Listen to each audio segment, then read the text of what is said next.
歡迎翻嚟借試下 channel 啊！部車終於都試完啦，到底嘅感想係點樣呢？一個字啊，非常之正。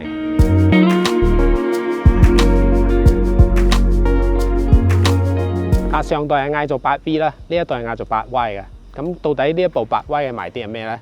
我個人覺得最大賣點當然呢個 engine 呢就唔係嗰個賣點嚟㗎。奧迪喺2022年呢已經推出咗呢部 8Y 全新世代嘅 RS3啦。咁到底最重要嘅嘢就係 8Y 比上代嘅 8V 進步喺邊度呢？嗱，如果單睇數面上呢，好似冇乜進步啊。換湯唔換藥 ，engine 引擎都係一樣啦。雖然知道呢個5氣缸嘅 2.5cc 嘅 turbo 引擎咧，改裝潛能非常之大嘅，但係唔改之前呢，動力竟然間同上一代呢都係維持一樣係400匹，500個牛頓米扭力嘅。雖然扭力上係增加咗少少，但係車重呢亦都同時增加咗少少喎。但係比較值得留意嘅呢，雖則係咁啊，但係部車竟然間咧係比上代更加快嘅。譬如話0到100嘅加速啦，只係需要3.8秒啦。咁呢個3.8秒時間咧，啱啱好咧就快過佢最直接嘅競爭對手 A45S 噃。咁呢一點點解佢做得到嘅咧？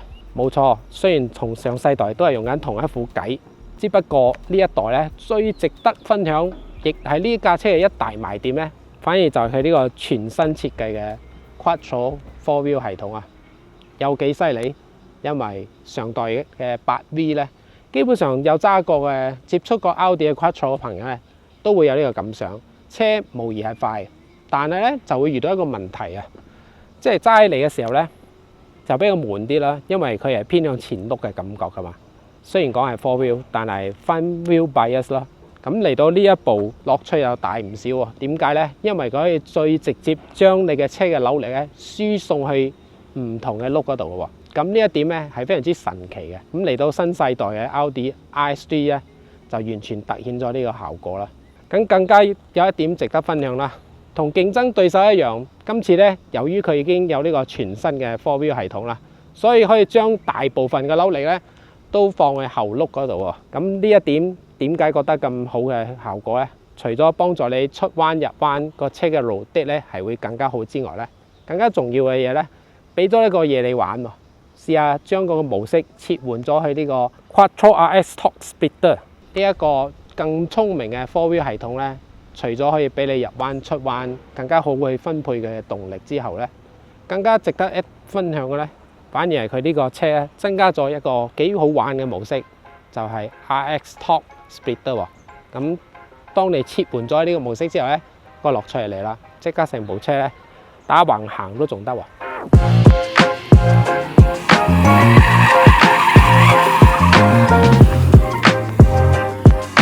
嚟到車籠第一下感覺咧，就覺得呢啲全新世代嘅 Audi 咧個內飾設計咧，完全冇上一代嘅味道喎。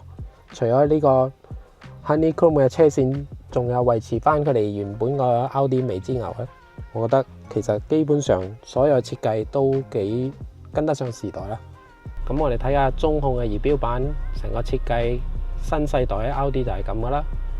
咁我哋試下，如果我哋想話去切換呢個駕駛模式，首先有 Auto 啦、Dynamic 啦，甚至乎 Individual 咧，即刻撳落去嗱，見得到啦。佢可以獨立調校 Top Speed 咁，即係個扭力分配啦。你可以選擇 Comfort、Sport 或者 Balance 嘅。咁嚟到 Drive 呢啲咧，一樣都可以獨立選擇啦。比較重要嘅係 Suspension 啦。咁 Suspension 如果你係想要動力慳啲嘅，咁即刻聽到引擎聲咧都唔同咗啦。咁樣，但係我想要激進啲嘅底盤喎，咁我係揀用呢個Dynamic啦。包括 Steering 軚環咧都有得揀啦 ，Engine 聲音都有得揀嘅。咁我哋揀 Auto 啦。比較重要嘅咧係呢個 Top Rail 啊。今次最好玩嘅地方，當你選擇咗呢度之後咧 ，activate 咗佢咧。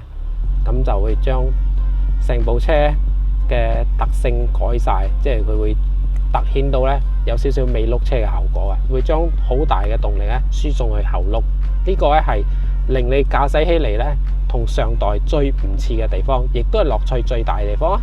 亦都係如果你想做少少漂移嘅動作咧，係必須要切換去呢個 mode 㗎，因為佢係直接幫你揀個 traction 咧都 off 咗㗎啦。當然啦，始終都係 4 wheel 系統，相對於純種嘅尾轆車咧，佢都係需要大腳啲咧，先至可以做到有呢個甩尾嘅效果嘅。有一點我發現到呢部車都幾特別嘅，睇一睇個呔鈴，甚少喺原廠車嘅呔鈴 set up 咧係前闊後窄嘅。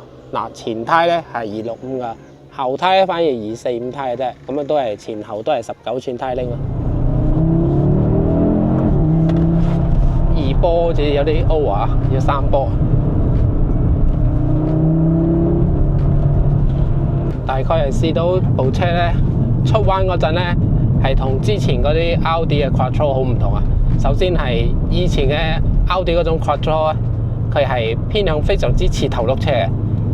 就正話嗰個彎已經 feel 到啦，我哋喺彎中嗰度咧，我哋俾大腳咧，佢係唔會有嗰種前驅車拉住你出彎嘅效果啊，佢係比較中性啲，一半一半咁樣，咁就呢個係一個非常之正嘅體驗嚟嘅。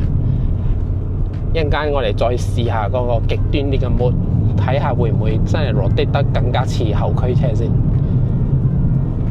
呢個非常之重要啊！4驅車有時快係快嘅，不過少咗啲少少樂趣嘅。佢係偏向頭轆車嘅效果啊！咁呢一架咧最重要，佢嘅賣點咧就係呢個 4 wheel Quattro 呢個全新嘅 Quattro system 咧，佢係有動力分配，所以可以甚至乎誇張到將100% 嘅呢個扭力咧輸送到去後邊嘅其中一個轆嗰度嘅。我唔知可唔可以真係咁誇張噶啦。目前嚟講，我覺得呢個原廠嘅動力咧喺條山路度咧係啱啱夠噶啦，再大啲我覺得有啲多啦，好夠用。但係有啲路段咧，我覺得都係要可能都要再俾佢撈低少少個車嘅 body load 減少咗去，咁咧就會表現會更加好啲。我覺得，如果係喺條山路度咧，因為始終唔係每一段都係原廠嘅呢啲 body load 會幫到你。畢竟啲路就唔係下下都咁正啊嘛，有時都幾惡劣下嘅，你知。急彎我覺得係 body roll 咧係會有啲影響啊。咁如果換咗 aftermarket 嘅避震機咧，一定會有幫助。某啲路咧即係波動好大嘅咧，咁就反而係呢個 body roll 啊，原廠嘅避震機咧係反而係 feel 得比較好啲，我覺得。其實點 feel 到咧好易嘅啫，你一俾個 throttle咧。部車係咪嗰個頭扯住你行咧？你就 feel 得到噶啦，已經啊！佢係冇呢個效果嘅，但係佢又唔似得後轆車啦，所以佢真係中間咯。我覺得最緊要係冇個動力係好明顯 feel 到咧，係頭轆喺度拉嘅。佢係尾轆同頭轆好平衡咁樣帶你入彎，你一腳大腳落去咧，個動力係唔係完全喺前面拉住你行嘅？呢個好重要啊